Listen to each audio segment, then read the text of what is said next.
Donc, à 26 ans, chamboulement colossal dans ta vie. Qu'est-ce qui s'est passé? Qu'est-ce que tu faisais en Autriche? Alors, Comment t'as vécu cet accident, quoi? Est-ce que tu peux nous le raconter, nous le partager? en fait, j'ai 25 ans, puisque comme je suis du mois de novembre, ça s'est passé au mois d'août. Yes. T'as les Et mêmes jours que ma sœur, d'ailleurs, Stéphane. Petit incroyable, aparté. Voilà, incroyable. mariage. Et le même jour, pas la même année, mais le même jour, je viens de l'apprendre que le nouveau président des États-Unis. Il est né le 20 novembre. Joe, si tu nous écoutes. Joe, c'est pour toi, c'est cadeau. Donc, je travaille dans l'Allier. Je fais essentiellement des césariennes de vache la nuit. Ok. Et c'est une activité qui est plutôt difficile. Et quelque part, le veto qui fait ça, avec qui je travaille, qui est un veto belge qui s'appelle Marc, qui fait ça depuis de nombreuses années, rêve de voyages à venir régulièrement. C'est-à-dire qu'on passe des hivers difficiles et pour mieux les passer, il se plonge dans des cartes, des rêves et il note tous les points de passage. On décide tous les deux que ça se passe tellement bien qu'on va continuer à travailler ensemble et pour célébrer cette future association, il me propose de faire le tour d'Europe des capitales à moto. D'accord. Et donc c'est notre kiff pendant tout l'hiver où on a des moments difficiles, on se dit tiens là on va aller on va aller on va passer par la Suisse, on va aller en Autriche, on va aller rejoindre la mer Noire, on va donc il nous dessine le parcours et en fait en Autriche un jour magnifique, je double une voiture au bord d'un lac, c'est la ville de Monze, à côté de Salzbourg. Je double une voiture et il se trouve que la voiture c'était la nouvelle BMW Z3 qui venait de sortir. Je l'avais Ouais. jamais vue et on n'avait jamais vu de cabrio BMW. Et je me suis rapproché, j'ai vu la voiture et je l'ai doublée. Et en fait, au moment où je l'ai doublée, elle s'est déportée au même moment sur la gauche pour doubler des vélos qui étaient devant elle que j'avais pas vu Ok. et elle m'a coincé sur la file de gauche.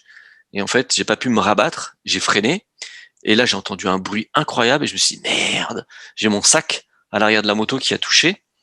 Donc je freine, je continue, je freine, je m'arrête.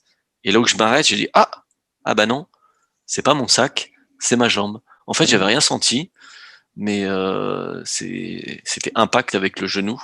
Donc il restait un bout de peau, un bout d'os, le truc qui était à la verticale. Bah pour faire d'une longue histoire un récit plus court, pompier, hélicoptère, là, Wonder Woman qui sort de l'hélicoptère, une chirurgien des urgences tout à fait incroyable, qui quelque part m'a sauvé la vie, qui m'a checké de partout, qui a posé des clampes, qui a ligaturé parce que le sang coulait partout. Nous Oh. on n'arrivait pas, j'avais la jugulaire, pas la jugulaire, la fémorale qui était sectionnée, donc j'avais du sang qui coulait partout sur la route. Et puis comme ça avait duré 45 minutes, je pense qu'il m'en restait pas beaucoup. Un premier médecin de campagne m'avait posé une perfusion et m'avait certainement bien aidé. Mais elle, quand elle est arrivée, elle a fini le travail. Et donc j'ai pu faire mon premier tour en hélicoptère et j'ai eu ce sourire. Et j'ai pensé ça. Et j'ai pensé deux choses. La première, c'est que j'ai dit à mon ami, le match de squash qu'on va faire demain, il va être équilibré parce que je vais jouer que sur une jambe. Donc j'avais une approche déjà positive. Ouais. Mais aussi parce que après ce bruit, après ce constat, j'ai quand même tout de suite compris qu'il y avait que ma jambe de toucher, que la tête était intacte, que je sentais mon membre, toutes les extrémités, et que j'étais en vie. Parce que je dis souvent aussi, j'ai pas réussi à passer entre deux voitures. Je pense qu'à quelques centimètres près, je passais entre les deux voitures, mais à quelques centimètres près, plus à gauche, je la prenais de plein fouet et j'y passais.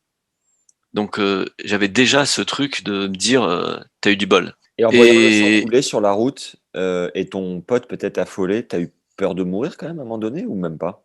alors j'ai pas eu peur, j'ai pas eu peur. En revanche, j'y ai pensé sur la fin parce que en perdant le sang, tu bascules en hypotension et donc tout diminue.